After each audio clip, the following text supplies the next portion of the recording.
So Simple tutorial. Good morning students, welcome to SST So Simple tutorial. हम लोगों ने पिछले क्लास में देखा कि कॉलोनियल रूल के दौरान पेस्टोरलिस्ट के जीवन में क्या चेंजेस आए और कैसे. Today we will read Unit 2.1. How did these changes affect the lives of pastoralists? Colonial rule के दौरान जो लॉज बनाए गए उनकी वजह से चारागाहों में गंभीर समस्या पैदा होती गई.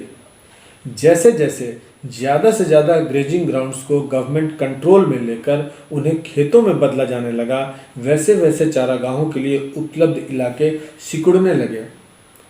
इसी तरह फॉरेस्ट के रिजर्वेशन का नतीजा ये हुआ कि शेफर्ड्स और कैटल हर्डर्स अब अपने मवेशियों को जंगल में पहली जैसी आज़ादी से नहीं चरा सकते थे. जब ग्रेजिंग लैंड्स खेतों में बदलने लगे तो बचे कुचे ग्रेजिंग लैंड्स में चरने वाले जानवरों की तादाद बढ़ने लगी.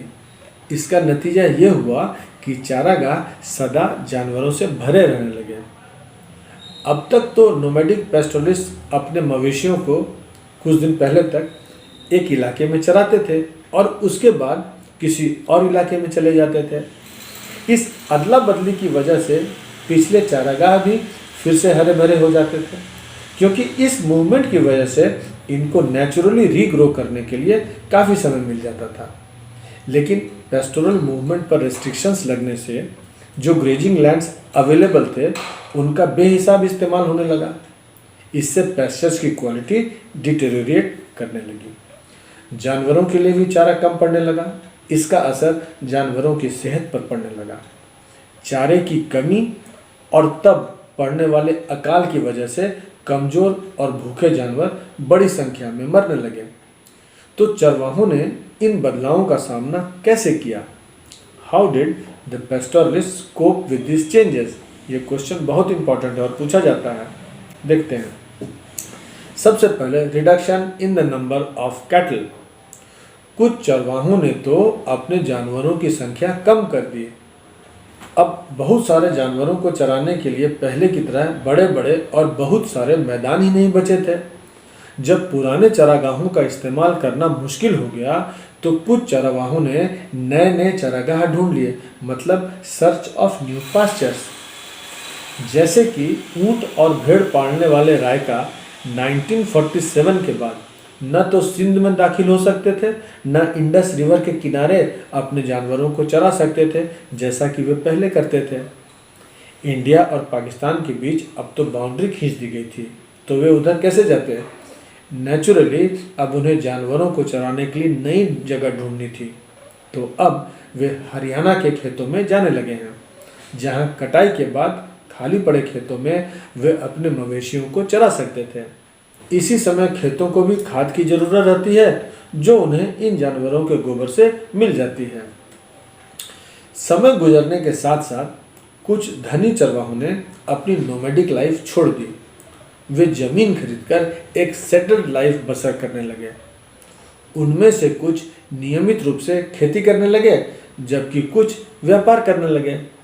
That means some of them left their traditional occupations and searched for new ones. वहीं जिनके पास ज़्यादा पैसा नहीं था वे मनी लेंडर से बोरो कर दिन काटने लगे. इस चक्कर में बहुत से पेस्टोरलिस्ट्स के मवेशी भी हाथ से जाते रहे और वे मजदूर बनकर रह गए.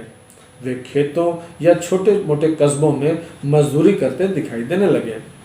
इन सब के बावजूद चरवाहे न केवल आज तक जिंदा हैं, बल्कि हाल के दशकों में कई जगह तो उनकी संख्या में वृद्धि भी हुई है. जब किसी भी इलाके के चरागाहों में उनके एंट्री पर रोक लगा दी जाती थी तो वे अपने डायरेक्शन ऑफ मूवमेंट बदल लेते थे.